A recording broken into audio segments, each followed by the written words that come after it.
Low fuel level sensor for a Honda Shadow 750. It's a 1983 model. The low fuel light doesn't come on, and I wanted to repair it.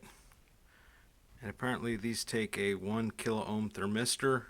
Ordered these off of eBay. They came from China. I think I paid like a couple bucks for those. It wasn't too terrible. Anyway, to fix it, you have to get inside here. The thermistor has two wires on it. One wire is tied to the lead. The other one goes back to the case for a ground, which is actually through that terminal. So we got one terminal here and one terminal here.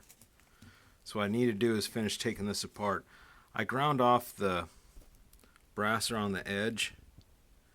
It was like creased around the top of it. So I took it to the grinder and kind of ground off the edge and then kind of shaved it off with the pocket knife.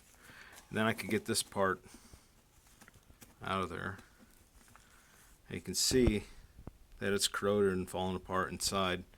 So it's not much good anymore. So what I'm going to do is take one of those thermistors, stick one end out the end of the probe, and then solder the other end up to there. And I think that should work okay.